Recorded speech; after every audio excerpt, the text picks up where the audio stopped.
I woke up at 5:30 that Tuesday morning to the sound of heavy machinery rumbling across my back pasture.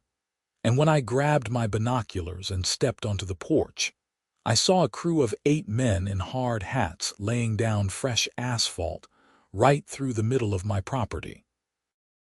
My name is Henry Emerson, and I had moved to Deschutes County, Oregon 3 years earlier after taking early retirement from my job as a toll road operations manager in Sacramento. The work had been steady but exhausting. 26 years of managing traffic flows, fee collection systems, and endless permit paperwork. I had cashed out my pension early, bought 40 acres of pasture land outside Bend, and started raising quarter horses. The property was beautiful, rolling grassland with views of the Cascade Mountains, far enough from the main road that I could pretend civilization had not yet caught up with me. Except now, civilization was paving a road straight through my land without asking.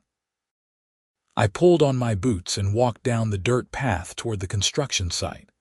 The air smelled like hot tar and diesel fuel. A roller compactor was making slow passes over the fresh asphalt while a dump truck idled nearby.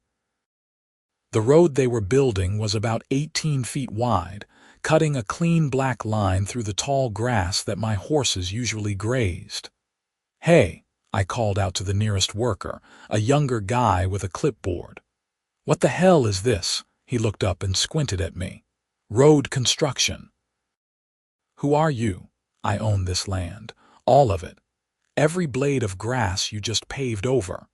The kid's face went pale. He turned and yelled something to an older man in a yellow vest who was standing by the roller. The older man walked over, moving like someone who had dealt with angry property owners before. "You got a problem?" the older man asked. "Yeah, I do. You are building a road on my property without permission." He frowned and pulled a folded piece of paper from his vest pocket. "We got authorization from the Pine Ridge Homeowners Association. They hired us to build a shortcut road from the main development to their new clubhouse. According to this work order, we have right-of-way." "You have nothing," I said. "I never gave anyone permission to build anything here. This is private property." The older man studied me for a moment, then looked back at the paper. "Well, that is above my pay grade. We were told to build a road from point A to point B, and that is what we are doing. You need to take it up with the HOA." I took a deep breath. Getting angry at the construction crew would accomplish nothing. They were just following orders. "Who do I talk to?" "The Pine Ridge HOA office is on Cascade View Drive. Ask for Barbara Mitchell. She is the president." I walked back to the house and looked up the address online. Pine Ridge was a planned community that had been built 5 years ago, about half a mile from my property line. Or at least, I had thought it was half a mile away.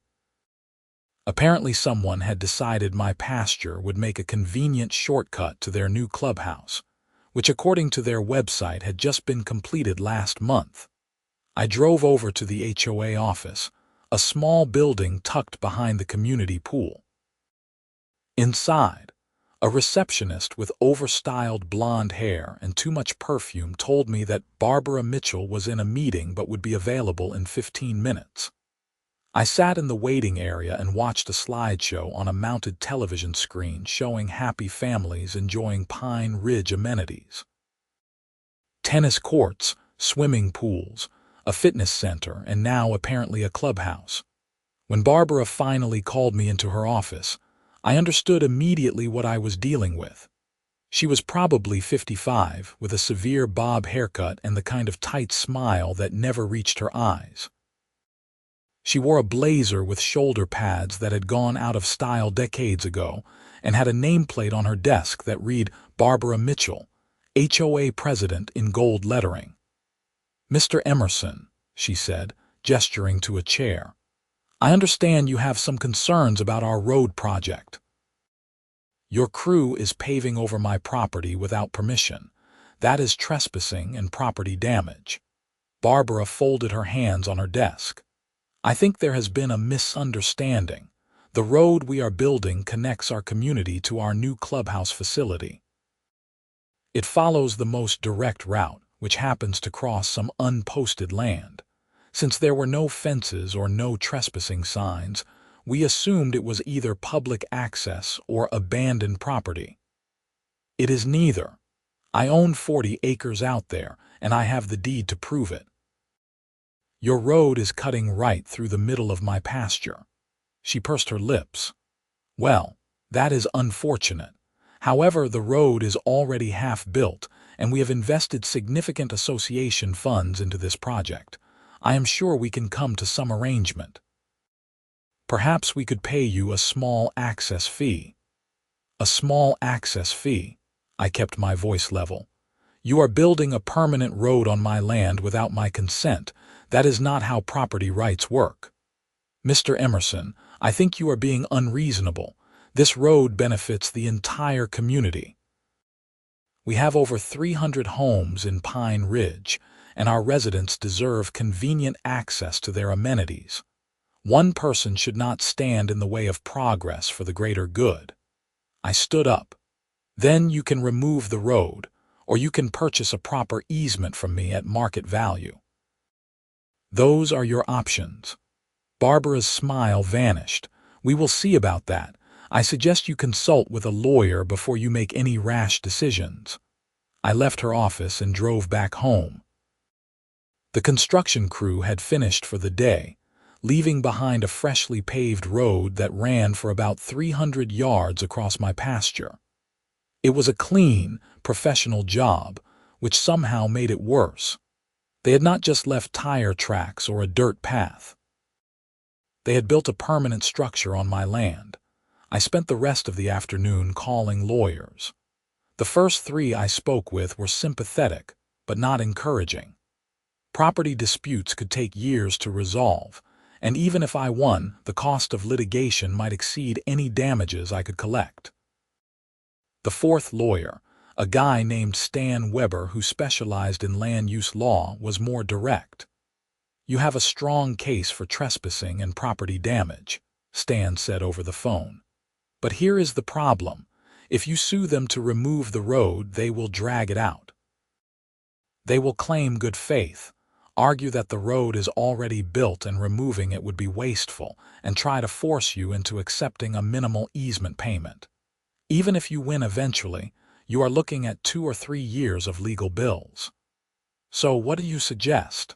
Document everything. Take photos, get a surveyor out there to confirm the road is on your property, and send the HOA a certified letter demanding they cease construction and remove the road. That establishes your position. After that, it depends on what they do next. I thanked him and hung up. Then I sat on my porch and thought about the situation. I had spent more than 2 decades managing toll roads. I knew every regulation, every fee structure, every legal requirement for operating a private toll facility. And as I watched the sun set over the mountains, an idea began to form. If the HOA wanted to build a road on my property, maybe I should let them. But if they were going to use my land, they were going to pay for the privilege. The next morning I drove into Bend and went to the Deschutes County Administration building. I needed to find out exactly what the rules were for operating a toll road on private property. The building was a modern concrete structure with too much glass and not enough parking. I wandered through the hallways until I found the county roads department on the 2nd floor. The office was quiet, just a few clerks working at desks behind a counter. A sign said to take a number and wait, but there was no one else there, so I walked up to the counter. A woman looked up from her computer screen. She had dark hair pulled back in a simple ponytail, glasses with thin frames, and the kind of face that suggested she spent more time thinking than talking. "Can I help you?" she asked. "I hope so. I need information about private roads and toll collection on private property." She raised an eyebrow. "That is a specific request. What exactly are you trying to do? I explained the situation. The HOA, the road, the trespassing. She listened without interrupting, and when I finished, something that might have been amusement flickered across her face. So they built a road on your land without permission, and now you want to charge them to use it. That is the idea. Is it legal? She tapped a pen against her desk. Technically, yes. Oregon law allows private property owners to establish toll roads on their own land, as long as they follow certain requirements. You need proper signage, you need to file the fee structure with the county, and you need to maintain insurance. But if the road is on your property and you own it, you have the right to charge for access. What about the HOA? Can they stop me? Not unless they have an easement, which from what you are telling me, they do not. They would have to either negotiate access rights with you, or they would have to sue to have the road removed.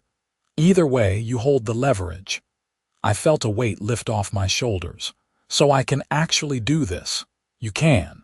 But you need to do it correctly. If you just set up a toll booth and start collecting money without proper documentation, they could argue harassment or extortion. You need permits, you need insurance, you need posted rates. Everything has to be by the book. I can do that. I used to manage toll roads for a living. She smiled, a quick, genuine expression that changed her whole face. Then you know more about this than I do, but I can help you with the county requirements. My name is Emma Lewis. I am the senior clerk for road permits and access rights. We shook hands across the counter. Her grip was firm and professional, Henry Emerson, and I really appreciate this. Come back tomorrow afternoon, Emma said. I will pull together the regulations and the forms you need. This is going to take some work, but if you are serious about it, I will make sure you do it right. I left the county building feeling better than I had in days. For the first time since seeing that paving crew on my land, I had a plan. The next afternoon, I returned to the county roads department. Emma had a folder waiting for me, thick with documents and forms. We sat at a table in a small conference room, and she walked me through everything. First, you need to file a private road declaration with the county, she said, sliding a form across the table. That establishes that the road exists on your property and that you are the owner. Then you need to file your toll rate schedule. Oregon law requires that toll rates be reasonable and non-discriminatory, so you cannot charge different rates for different people. What counts as reasonable? That is up to you, but it has to be justifiable. You can base it on maintenance costs, loss of land use, whatever. Just document your reasoning. If someone challenges it, you need to show that you are not just making up numbers.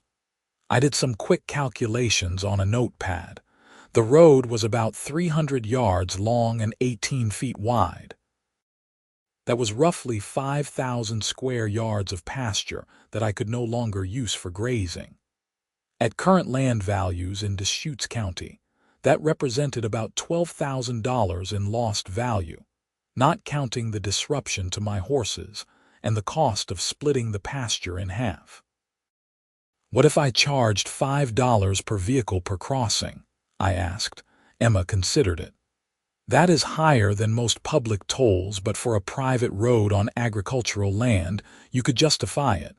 You would need to show your calculations, but I think it would hold up. And I need insurance. General liability, minimum $1 million. In case someone has an accident on the road and tries to sue you, since it is your property and you are charging for access, you could be held liable for injuries. I made notes as she went through the rest of the requirements. Signage had to be posted at both ends of the road, clearly stating that it was private property and subject to toll fees. Payment methods had to be reasonable, either cash or electronic. I had to maintain records of all transactions. And I had to file quarterly reports with the county showing toll revenue and road maintenance expenses. It was a lot of bureaucracy, but I had dealt with worse during my years managing public toll roads. This was actually simpler because I did not have to answer to a board of directors or a state transportation department.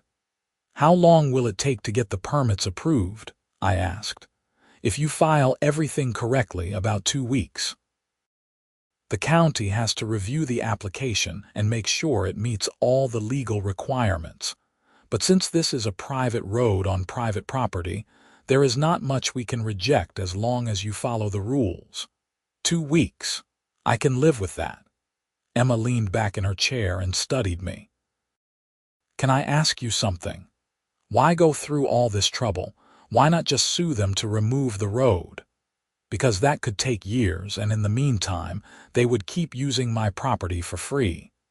This way, if they want to use the road they built, they pay me for the privilege. And if they do not want to pay, they can remove it themselves. You are putting them in a position where they either pay you or admit they made a mistake." "Exactly." She nodded slowly. "I like it. Just make sure you follow every rule perfectly. They are going to look for any excuse to shut you down." Over the next 2 weeks, I worked on getting everything in order. I hired a surveyor to confirm the exact boundaries of my property and document that the road was entirely within my land.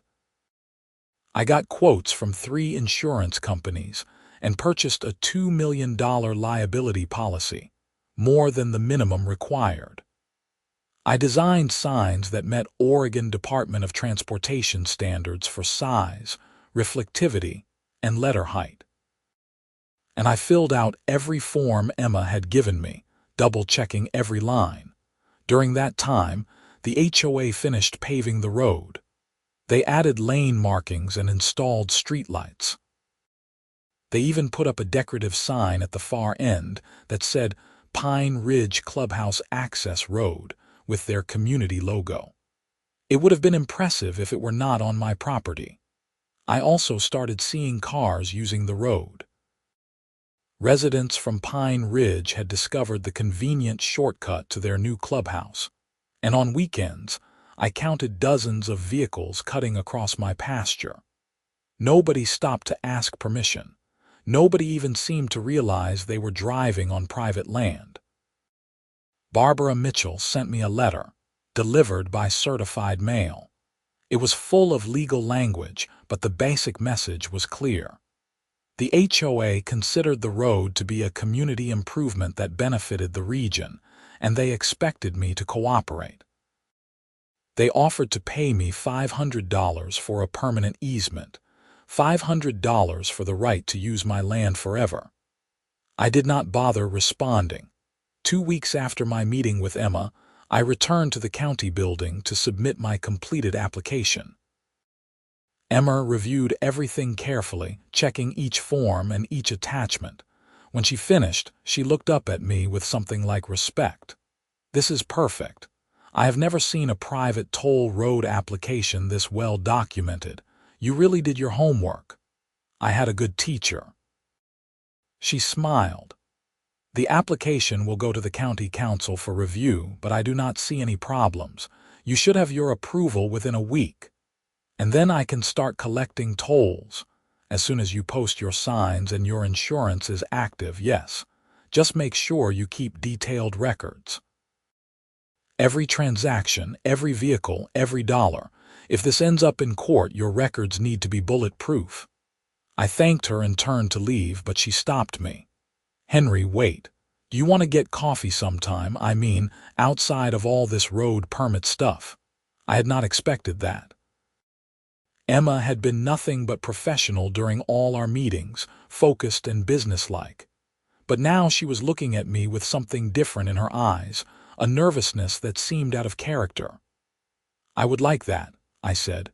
"Good. Because I have to admit, this whole situation is the most interesting thing that has happened in this office in years.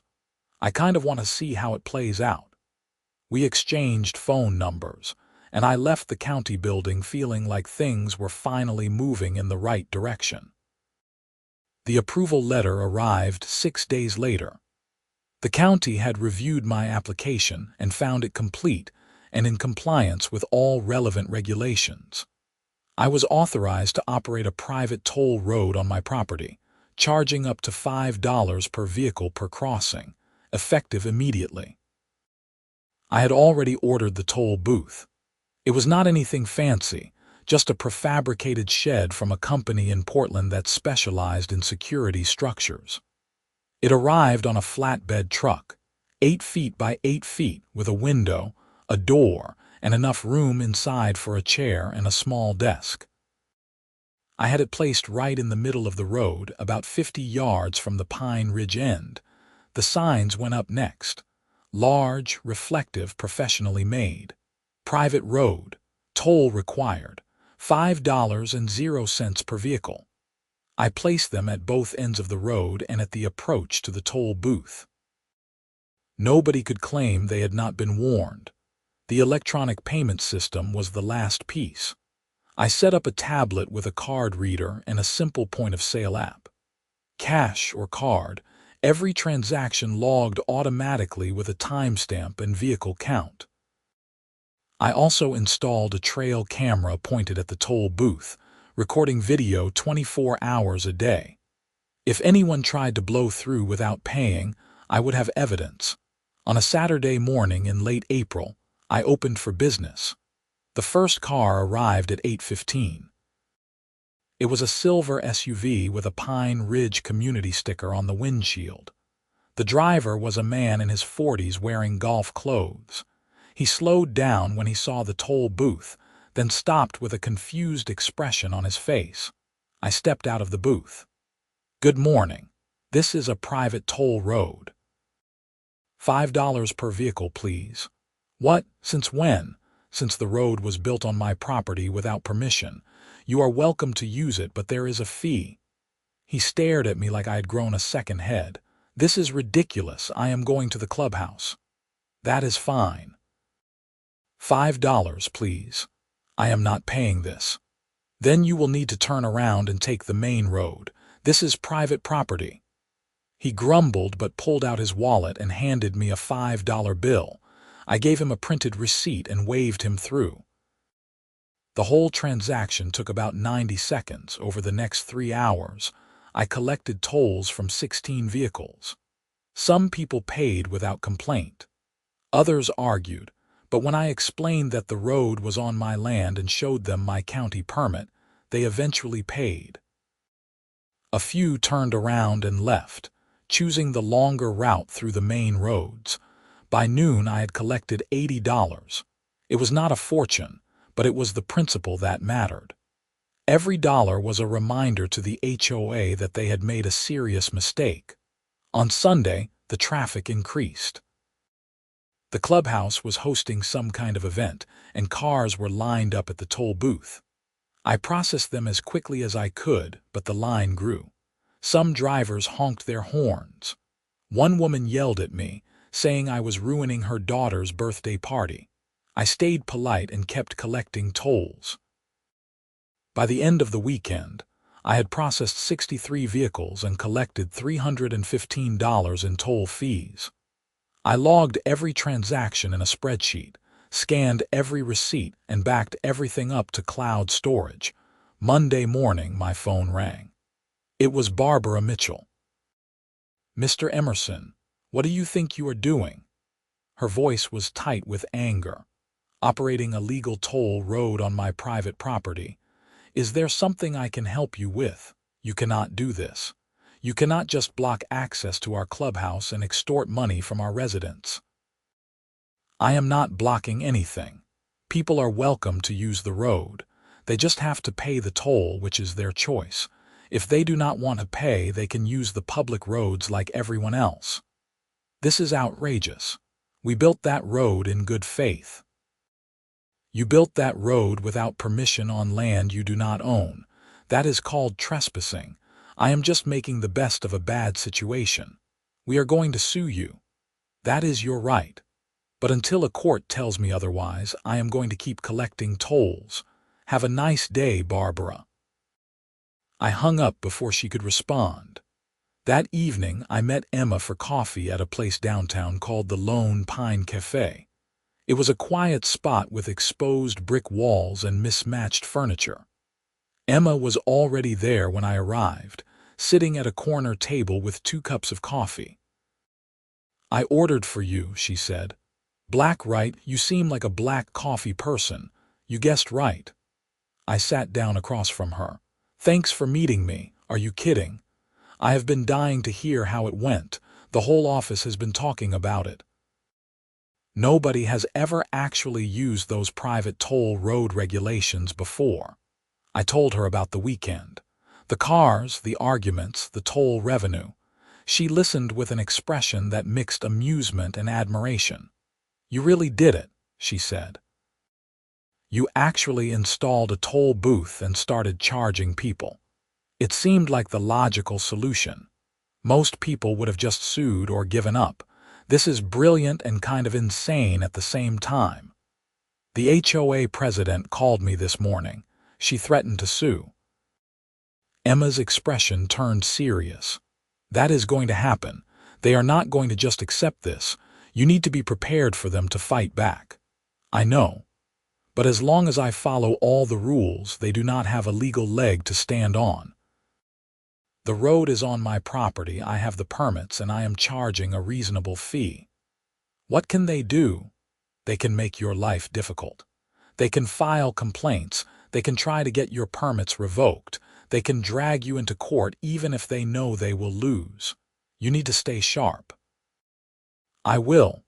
And I appreciate you helping me. I know this is not exactly normal county business." She reached across the table and touched my hand.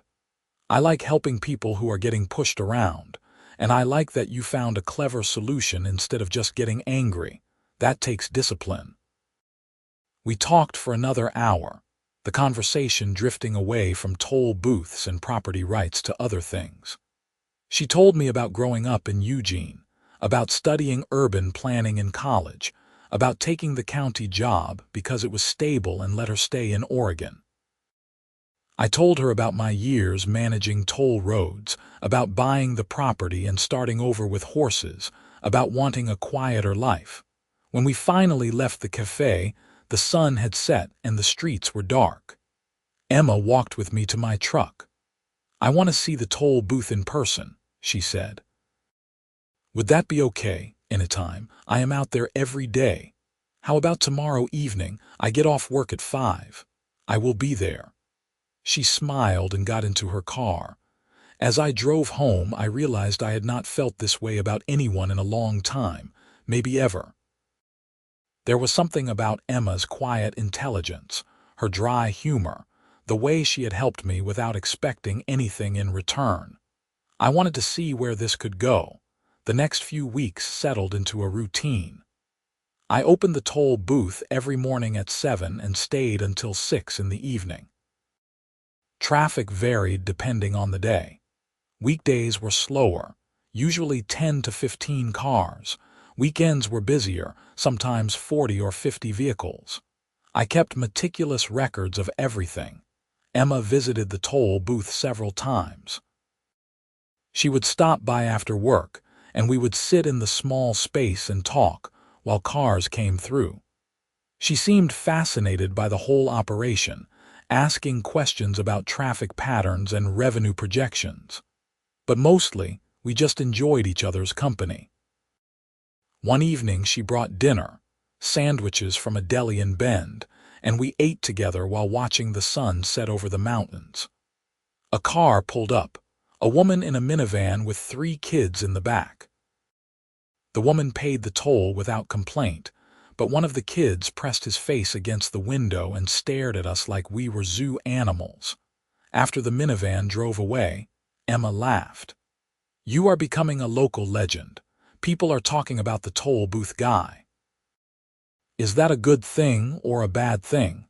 I think it is fascinating. You stood up for yourself in a way that nobody expected. Half the county thinks you are brilliant and the other half thinks you are a stubborn lunatic. What do you think? She looked at me with those steady dark eyes. I think you are someone who knows what he wants and does not back down. I like that." She leaned over and kissed me, quick and soft. When she pulled back, she was blushing slightly. "Sorry, was that too forward?" "Not forward enough," I said, and kissed her again. After that, things between us changed. We were not just two people helping each other with a property dispute. We were something more. Emma started staying later at the toll booth, helping me close up for the night.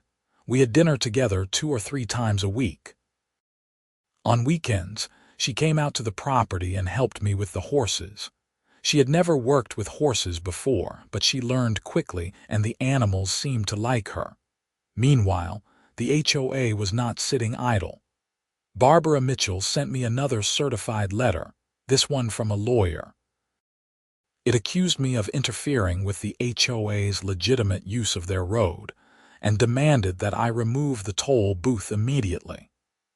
It threatened legal action if I did not comply within 10 days.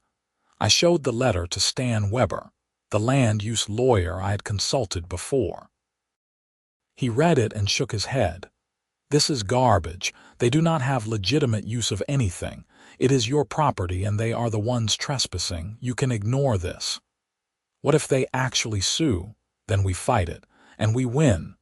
You have done everything by the book. You have permits, you have documentation, you have a legal right to charge for access to your own land. Any judge is going to see that." Still, I knew the fight was coming. The HOA had invested money and pride into that road, and they were not going to walk away quietly. The first serious confrontation happened on a Saturday morning in early June. I was in the toll booth when a line of cars started forming. But these were not people trying to get through. They were blocking the road, parking in a line across both lanes with their hazard lights on. I stepped out of the booth. There were about a dozen cars, and standing in front of them was Barbara Mitchell with a megaphone. "This is a peaceful protest," she announced, her voice distorted through the speaker. "We are standing up against illegal tolls and property harassment. Mr. Emerson, you need to remove this toll booth and stop extorting our residents." A small crowd had gathered behind her, maybe 20 people holding signs that said things like "No tolls on community roads" and "Stop the greed." I walked up to Barbara. "You are blocking a private road. I need you to move your vehicles. We are exercising our right to protest. This is a public matter. This is private property. You are trespassing. We are not going anywhere until you take down that ridiculous toll booth." I pulled out my phone and called the Deschutes County Sheriff's Office. I explained the situation to the dispatcher, and she said she would send a deputy. 20 minutes later, a patrol car arrived. The deputy was a tall man in his 30s with a name tag that said Ramsey. He listened to both sides, looked at my county permit, and then turned to Barbara. "Madam, this is private property and he has a legal permit to operate the toll road. You need to move your vehicles." "We have a right to protest," Barbara insisted. "You have a right to protest on public property, not on someone else's land. If you do not move, I am going to have to cite you for trespassing." Barbara's face turned red. "This is outrageous. We are tax-paying citizens standing up for our rights. And he is a property owner exercising his legal rights. Move your vehicles now." The protest broke up after that. People grumbled and got back in their cars, and the lines slowly dispersed. Barbara glared at me as she drove past, and I could see the hatred in her eyes. That evening, Emma came over to the property. We sat on the porch and watched the horses grazing in the pasture. She had heard about the protest from people at the county office. "This is escalating," she said. "They are not going to stop. I know, but I am not backing down. They are the ones who built on my land. I am just defending my property." "I get that, but you need to be careful. When people get desperate, they do stupid things. Are you worried about me?" She looked at me with serious eyes. "Yes, I am, because I care about what happens to you." I reached over and took her hand. "I will be careful, I promise." The HOA tried a few more tactics over the next several weeks. They filed a complaint with the county, claiming that my toll rates were excessive and discriminatory. Emma handled the complaint personally, reviewing my documentation and fee justifications, and she rejected it. The county stood by my permit. They tried to organize a boycott, encouraging residents to avoid the road and use the longer route instead. That cut into my toll revenue, but I did not care. The point was not to make money. The point was to make them understand that they could not just take what they wanted. They even tried to negotiate. Barbara sent a representative, a lawyer named Dale Preston, who seemed embarrassed to be there. He offered to pay me $2,000 for a 10-year easement. I told him the road had cost me at least $12,000 in land value, not counting the disruption to my business, and I wanted $50,000 for a permanent easement.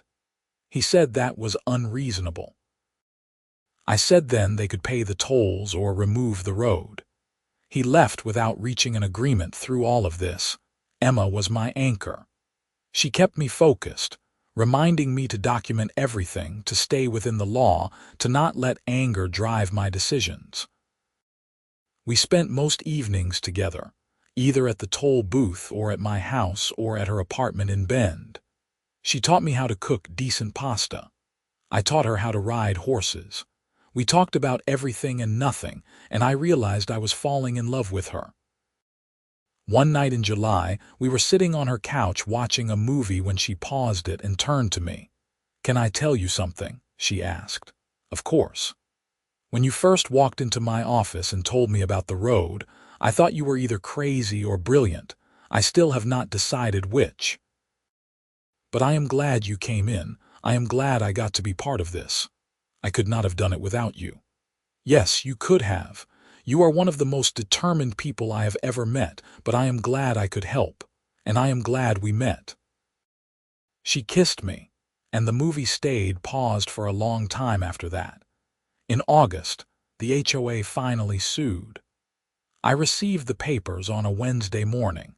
They were suing for injunctive relief, asking the court to force me to remove the toll booth and to refund all the toll fees I had collected. They claimed that the toll was an unreasonable restriction on their use of the road, that I was acting in bad faith, and that the road had become a public thoroughfare through common use. Stan Weber read the complaint and laughed. "This is desperate. They do not have a case. But we need to take it seriously and respond properly." We filed our answer, denying all their claims and asserting my property rights. We submitted evidence, all the documentation I had been collecting. Survey reports showing the road was entirely on my land. Records of my toll collections, every transaction logged and categorized. Photos of the signs, the permits, the insurance policy. My fee justification calculations showing that $5 per crossing was reasonable given the loss of land use and property value. The HOA filed a motion for a preliminary injunction, asking the judge to shut down the toll booth immediately while the case was pending. We opposed it, and the judge scheduled a hearing for September. The hearing was in the Deschutes County Circuit Court in Bend. The courtroom was modern and efficient, with wood paneling and fluorescent lights. The judge was a woman in her 60s named Martha Kovac, known for being no-nonsense and efficient. The HOA's lawyer, a guy named Richard Thornton, argued that the toll booth was creating a public nuisance and interfering with the residents' reasonable expectations. He claimed that the HOA had built the road in good faith, believing the land was unposted and available for use, and that forcing them to pay tolls now was unfair and punitive. Stan responded by pointing out that ignorance of property ownership was not a defense for trespass. He showed the judge my property deed, the survey, and the county permits. He explained that I had followed every legal requirement for operating a private toll road, and that the HOA was trying to use the courts to legitimize their unauthorized use of my property. Judge Kovac listened carefully, asked a few questions, and then made her ruling. The HOA built a road on private property without obtaining an easement or permission. That is trespass. The fact that they invested money into the road does not change the property rights. Mr. Emerson has a legal right to control access to his property and to charge for that access. The motion for a preliminary injunction is denied. The HOA's lawyer tried to argue, but Judge Kovac cut him off. "Counsel, your clients made a mistake, a serious mistake. They need to either negotiate a proper easement with Mr. Emerson, or they need to remove the road. Those are the options. This hearing is over." It was a complete victory. As we left the courtroom, Stan was beaming. That could not have gone better. Kovac saw right through their nonsense. Emma was waiting in the hallway outside the courtroom. She had taken the afternoon off to be there. When she saw my face, she knew the result. She threw her arms around me and hugged me tight. "You won." "We won," I said. That evening we celebrated at a nice restaurant in Bend, a steakhouse with dim lighting and excellent wine. Stan joined us, and we toasted to property rights and careful documentation. Stan told stories about other land use cases he had handled, some of them absurd, some of them infuriating. Emma matched him story for story with tales from the county office, bizarre permit requests, and incomprehensible zoning disputes. But as the evening went on, Stan excused himself and left Emma and me alone. We sat across from each other, the candles flickering between us, and I felt a sense of contentment I had not experienced in years. "Thank you," I said, "for everything. For the help, for the support, for putting up with this whole crazy situation. I did not put up with anything. I wanted to be part of it. Watching you stand up to them, watching you do everything right even when it would have been easier to cut corners, it reminded me why I liked this work in the first place. Most of what I do is boring paperwork. This was something that mattered. It mattered to me. I know, and that made it matter to me." We held hands across the table, and I knew that whatever happened next with the HOA, I had already gained something far more valuable than any legal victory. The trial was scheduled for November. In the meantime, the toll booth kept operating. Traffic had decreased significantly. Many Pine Ridge residents were avoiding the road entirely, either because they did not want to pay or because they were making a political statement. But some people still used it, and I kept collecting tolls and documenting everything. In October, something unexpected happened. Barbara Mitchell resigned as HOA president. I heard about it from Emma, who had heard it from someone at the county office. Apparently, there was a rebellion within the Pine Ridge community. A lot of residents were angry about the legal bills and the bad publicity, and they blamed Barbara for pushing ahead with the road project without proper research. The new HOA president was a man named Gerald Foster, and his first act was to send me a letter requesting a meeting. It was polite and professional, completely different from Barbara's aggressive approach. We met at a coffee shop in Bend, neutral territory. Gerald was in his early 50s, a retired engineer with a calm demeanor and an analytical mind. "Mr. Emerson, I want to start by apologizing," he said.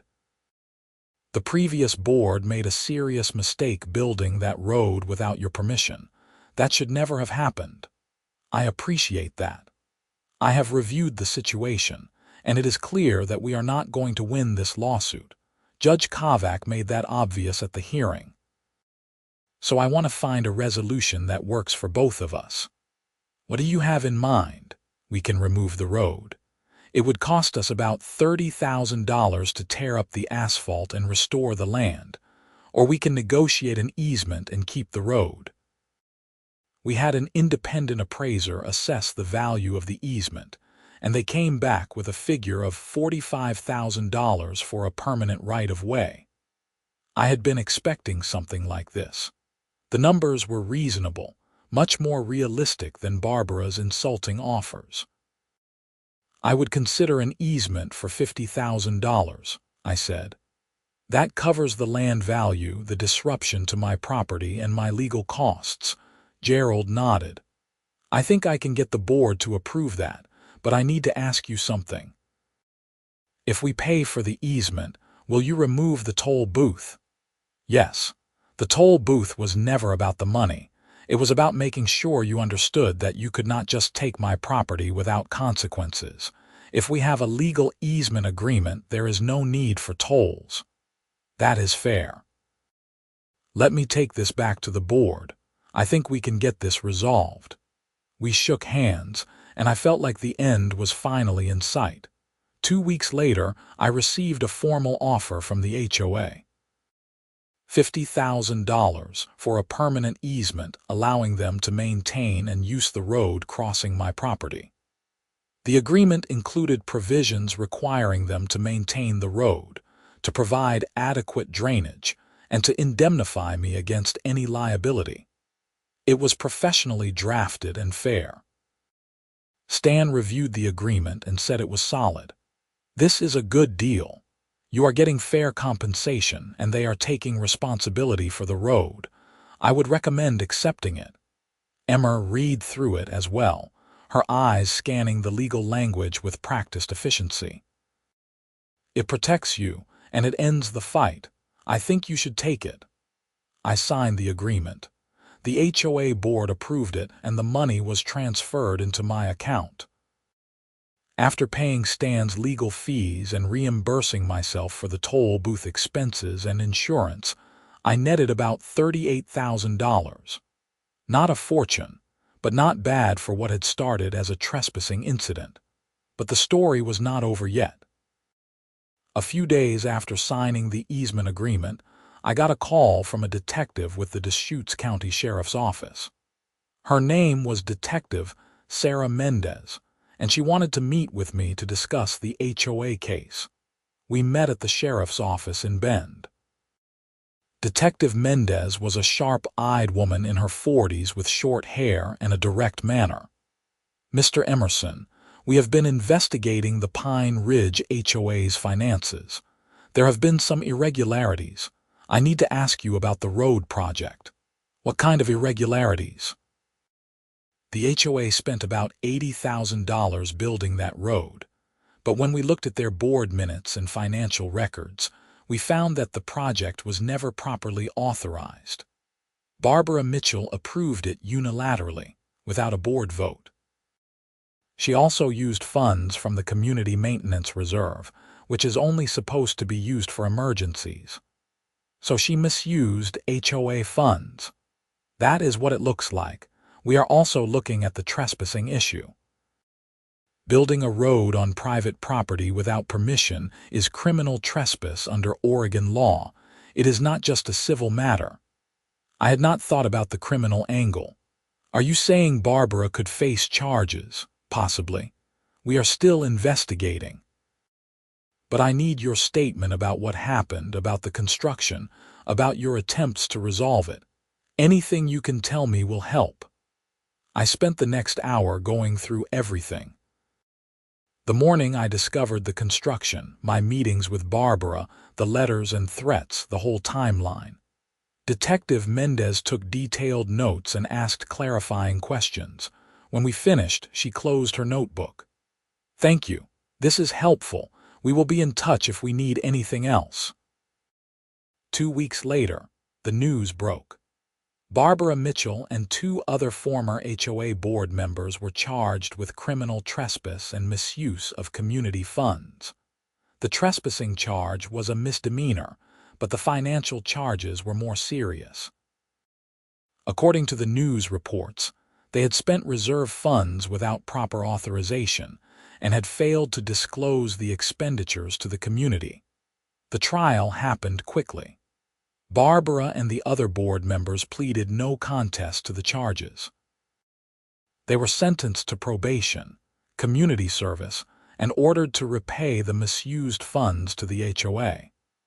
Barbara also faced a civil lawsuit from the Pine Ridge community seeking additional damages.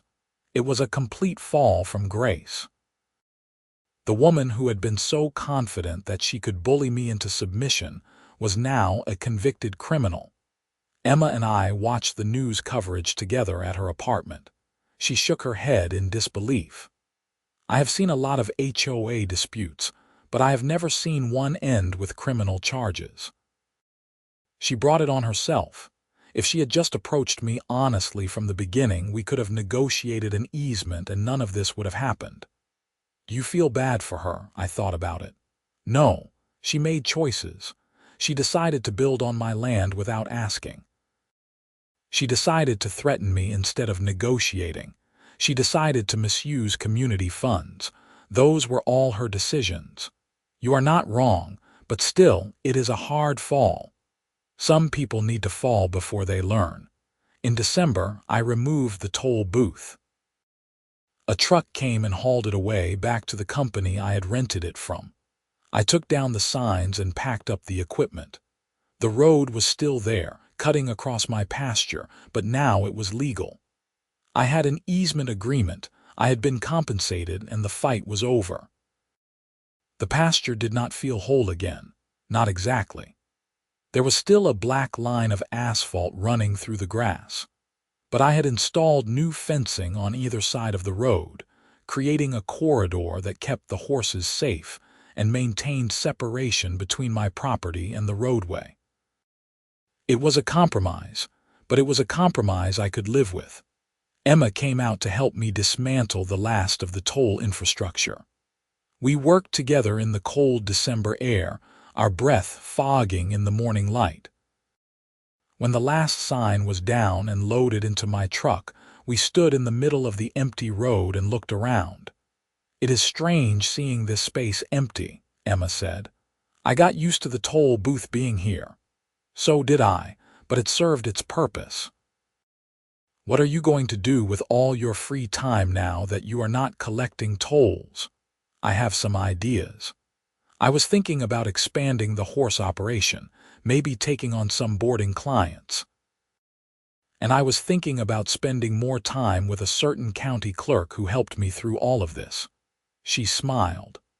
I think that can be arranged. We stood there for a moment, the wind blowing across the open pasture, the mountains rising in the distance. It felt like the end of something and the beginning of something else.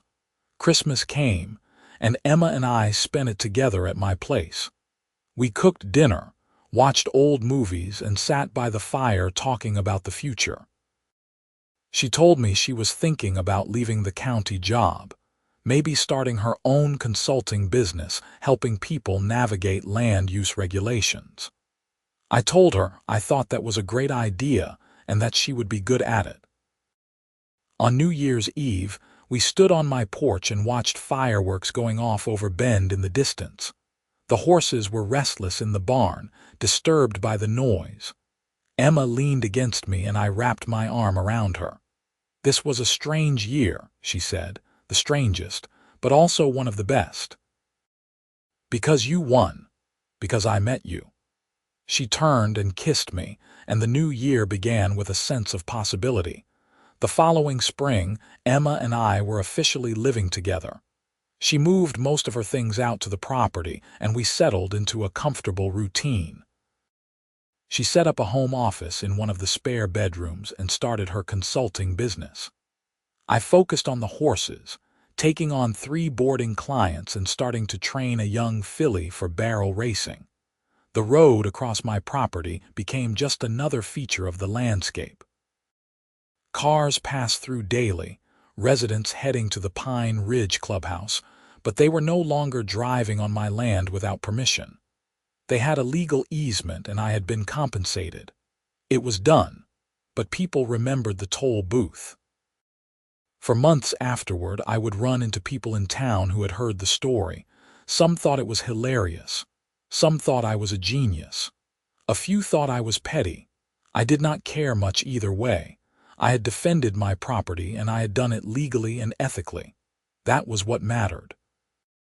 Gerald Foster, the new HOA president, turned out to be a decent guy. He stopped by the property one Saturday in April just to check in and make sure the easement arrangement was working out.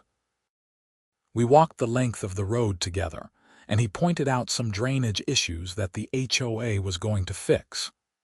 "I wanted to thank you," Gerald said. "I know that sounds strange, but the whole toll booth situation forced the community to take a hard look at how the HOA was being run. We have new bylaws now, better financial oversight, and we are a lot more careful about projects. In a weird way, you made us better. I was just protecting my land. I know, but it had ripple effects.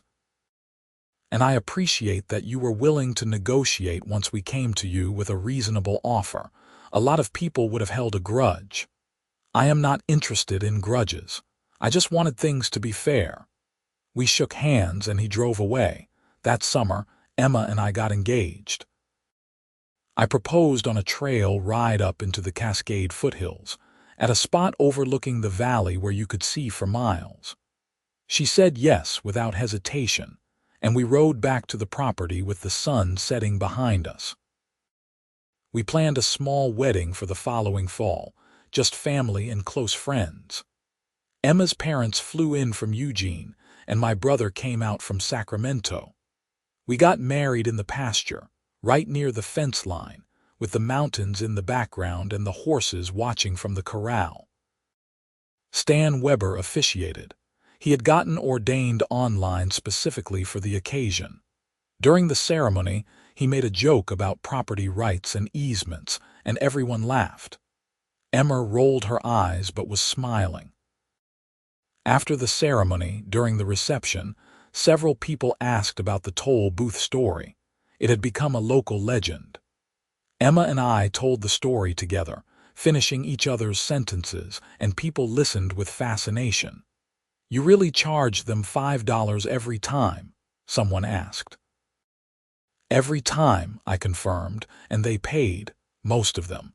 Some turned around, but yeah, they paid."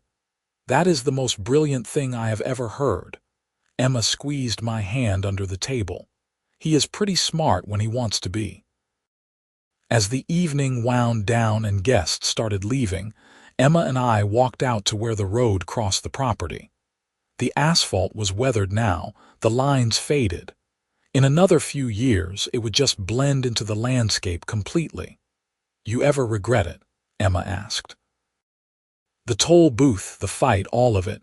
No, do you? Not for a second. I got to watch someone stand up for themselves without compromising who they were, and I got to be part of it. That means something. It means everything." We stood there in the gathering darkness, the lights from the distant houses twinkling like stars, and I thought about how a single morning watching a paving crew had changed my life.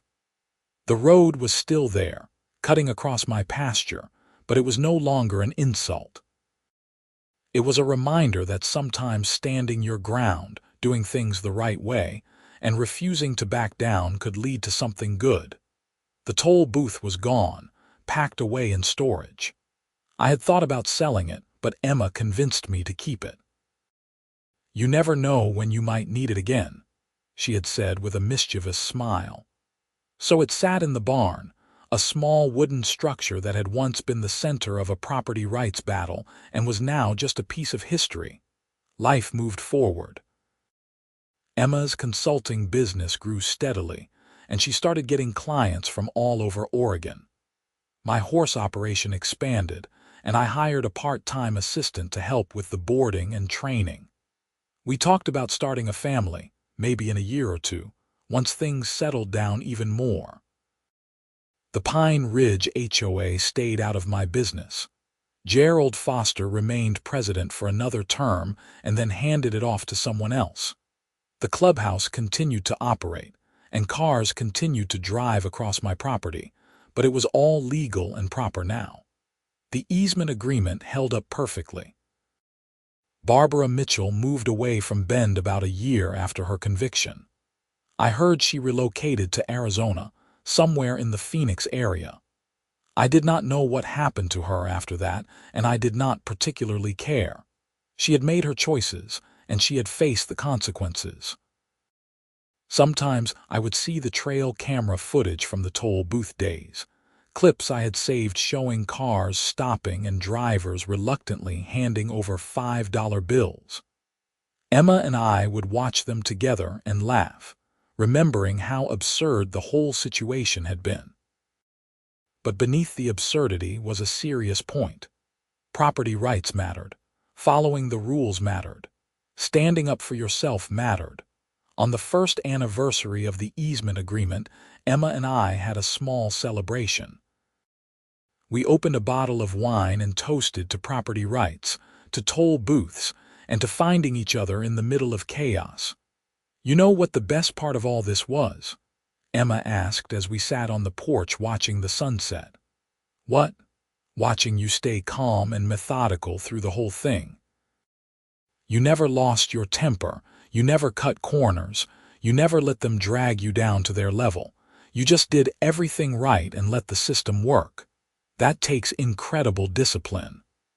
I learned that from managing toll roads.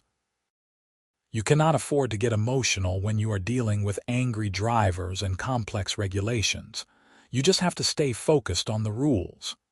Well, it worked, and it was impressive. She leaned her head on my shoulder, and we sat in comfortable silence as the light faded and the stars began to appear. The road stretched out across the pasture, a dark line against the grass, and beyond it, the lights of Pine Ridge glowed softly. It was peaceful now, the battle long over, the victory secured. I thought about the morning I had first seen those paving machines on my land, the anger and disbelief I had felt. If someone had told me then that it would all end with a toll booth, a legal victory, criminal charges against the HOA leadership, and me falling in love with a county clerk, I would not have believed it. Life was strange that way. You could not predict where a single moment would lead. But I knew this much for certain. I had defended my property. I had done it the right way, and I had gained far more than I had lost. The road was still there, but it was mine to control. The toll booth was gone, but the principle remained. And Emma was here with me, a partner who understood why all of it mattered. As the last light faded from the sky and the evening turned to night, I felt a deep sense of satisfaction. The fight was over. The pasture was whole again, or at least as whole as it could be with a road running through it. New fences marked the boundaries, strong and clear. The horses grazed peacefully, undisturbed by the occasional car passing through on the easement road, and somewhere in the barn, packed carefully away, a small toll booth waited, just in case, but I did not think I would need it again. The message had been sent and received. Sometimes the best way to win is not to fight harder, but to fight smarter. To use the rules that exist, to document everything, to stay calm and methodical, and to never give up on what is rightfully yours. The road across my property had started as a violation. It had become a battlefield. And finally, it had become just a road, legal and proper, a path for people to drive through on their way to somewhere else.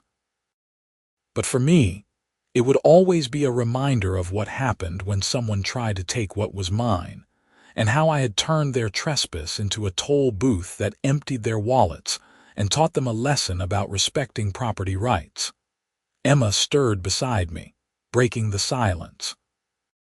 What are you thinking about? Everything. How this all worked out. How lucky I was that you were working at the county office when I walked in. I was thinking the same thing. If I had been on vacation that day, someone else would have helped you. We might never have met. Then I am glad you were not on vacation, she laughed softly. Me too. We sat there for a while longer, wrapped in each other's warmth, watching the stars wheel overhead. The pasture stretched out before us, peaceful and quiet, the road a dark ribbon through the grass. Tomorrow would bring new challenges, new work, new moments. But tonight was perfect. The toll booth was gone. The battle was won. The property was secure. And I had found something I had not been looking for when I first moved to Oregon seeking a quieter life. I had found someone who understood me, who supported me, who saw the principle behind the toll booth and appreciated it. In the end, that was worth far more than any easement payment or legal victory. The road had brought me more than I ever expected. Not just compensation for my land, not just vindication of my rights, but a future with someone who made everything better. As we finally stood to go inside, Emma paused and looked back at the pasture one more time. "You know, if someone else ever tries to build on your land, we will be ready." I laughed. I do not think anyone in Deschutes County is going to make that mistake again. The story has gotten around. Good. Let them learn from Barbara's example. We walked inside together, closing the door on the cool night air. The pasture was secure behind us, the road properly deeded and documented, the fences strong and clear. Everything as it should be. Everything earned through careful work and stubborn determination. The toll booth might have been gone, but its legacy remained. A reminder that property rights mattered, that following the rules worked, and that standing up for yourself could lead to unexpected rewards. The HOA had learned that lesson the hard way, paying thousands of dollars in tolls before finally negotiating a proper easement. And Barbara Mitchell and her board members had learned an even harder lesson about respecting the law. As for me, I had learned something different. That sometimes the worst situations could lead to the best outcomes. That doing things right was always worth the effort. And that love could appear in the most unexpected places, like across a counter at a county office while discussing toll road regulations. The road would always be there, a permanent mark across my property. But it no longer felt like a violation. It felt like a story, a memory, a piece of history that Emma and I would tell for years to come.